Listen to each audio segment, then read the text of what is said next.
Hey neighbor, welcome back to Beyond ARTV. My name is John, and it's time for another installment of News It or Lose It, along with a mini rant on MGK. Machine Gun Kelly is starting to become a problem, and I've been talking about this for a little bit now, and we're going to get into all of the controversy, why people are upset. There was an interview done with Rock This, which is a Spotify podcast. It's an interview show, and I've seen some good stuff come from that, but I also can't help but feel like some of the stuff that he said in that interview, including a clip that is now going viral, is starting to become problematic. Tickets to My Downfall was MGK's first full-on pop-punk album. It debuted at #1 on the Billboard charts, which is a big deal for a rock album. It's only happened one other time this year. He was the first one, AC/DC's Power Up was the second, and considering they are a well-established act, they've been around and successful for decades, that's kind of a big deal. A lot of people have been talking about a rock revival in 2020 and into 2021, and I think a lot of that has to do with MGK, his record going back to the pop-punk roots, sounding like Blink-182. Travis Barker produced and played drums all over this record, so a lot of people were excited, and if you've seen my review,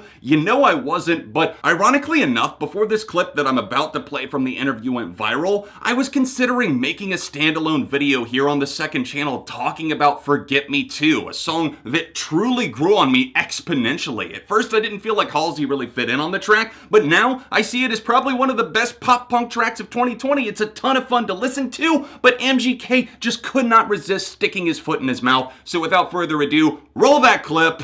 This is very important. The state of rock and roll depends on rock stars. I gotta see some you. I have to see some you in it. I want some attitude, dude. Like this is what I will tell you. I did Warped Tour, and these would wear comfortable shoes on stage every day. Your fucking Nike New Balance comfy shoes because it makes you feel comfortable. Put on some Doc Martens, you put on some Chucks, put on some Vans, put on, like, it's not about you. It's about the show. You don't look cool, man. I hate your feet. I hate your shoes. I hate everything about you're comfortable. Rock and roll's not comfortable. It's uncomfortable. It's a metaphor. Your shoes are a metaphor. You. Next question.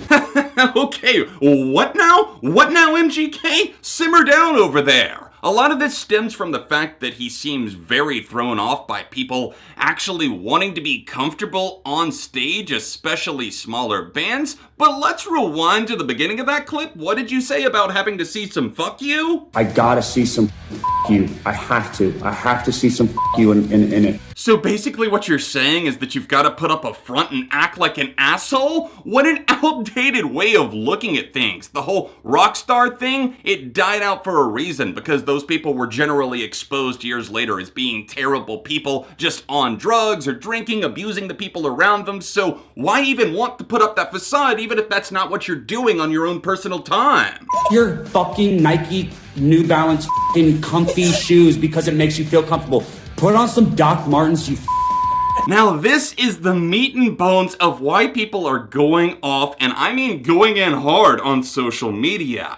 I am mostly in full agreement with these people. MGK sounds so incredibly out of touch, and I couldn't believe it. This clip alone is terrible. It's terribly problematic. I hate how he comes across here. He comes across as an egomaniac, as somebody who is just obsessed with the look, the fashion, and truly does not understand the plight of these smaller bands that are grinding it out, sleeping in their vans, don't know how they're going to get to the next city because the van breaks down. They don't have gas money. Maybe they didn't sell enough merch. And you're worried about if they're wearing Doc Martens on stage? Fuck you! That sounds so harsh coming from me, but seriously, how out of touch can you be with your community? You're talking about how, oh, this album was so important for rock, it means so much to rock, but I actually went in and listened to the entire interview because I wanted the context. God forbid I do my research.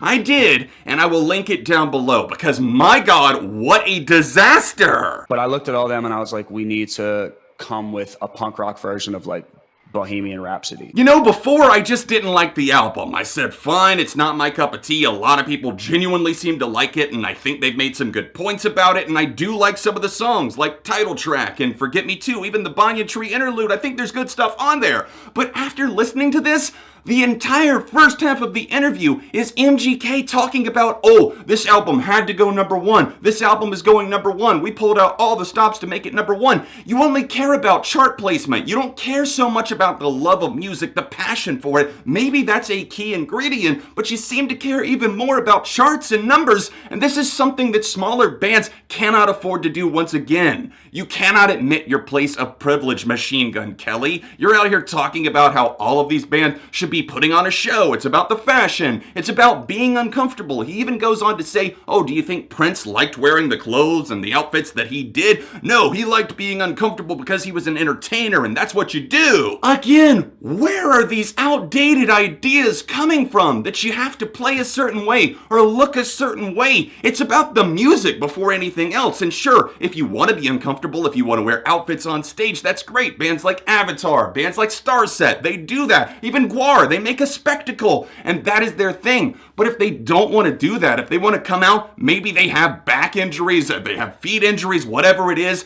you think they shouldn't be as comfortable as they can be on stage? This is coming from the dude that has a fucking Reebok deal. Those are super comfortable shoes. They might not be that styling, but they're definitely comfortable, and you're coming out now and saying, oh, you have to wear Doc Martens boots, everything else on stage, you have to give the people their presents what they want. That kind of mentality can go fuck itself into a wall so hard. You make one pop punk album that rehashed the past and really didn't do anything new at all, and it might still have some slappers on it, and you think you're a damn rock star that's reinventing the game? You don't know the first thing about being a rock star. Listen to the interview, guys. I'm telling you, it's linked down below. He talks about how much of a rock star he felt like after his album came out, and he was driving around with Mod Sun, and he kicked out the window of a G-Wagon. Do you realize how privileged that sounds? Like, nobody else is doing that. You think they're gonna kick out the window of their van because fuck you, I need to see some fuck you? No, they have to pay for that shit. That pretty much proves it right there that you're out of touch. I mean, anybody in a smaller rock band, and most rock bands these days, can't afford those luxuries. And maybe also they can't afford all of the clothes, and God forbid they want to be fucking comfortable in their shoes? What a minute issue. What a small thing to bring up. And there's so many other problems in rock. There's so many other problems in hip hop, other genres, and you're worried about the fucking shoes they wear on stage. This guy brags about how, oh, I played Warped Tour and I did it and I had the look to go with it and everything. Dude, you didn't even play the whole fucking summer. You played selected dates. The tour runs from June until November in the overseas portions, and he played like 15 dates overall. Most of these bands were grinding it out in the heat all summer long, and God forbid they wear what they want to. In fact, I don't give a shit what they wear. Who cares? You're there for the music. So with this specific incident, I just feel like Machine Gun Kelly was being a total asshole. He talked about his album being number one over and over and over again, and not even so much about the music itself, just the importance of why this had to go number one. I mean, let's not forget, this dude literally got kicked out of a genre because Eminem dissed him that hard. He switched over to pop punk and rock, and now suddenly he's a savior of rock and roll? It makes no sense to me, and comments like that just further cement my feeling of saying, hey, you're out of touch, somebody needs to give you a wake-up call.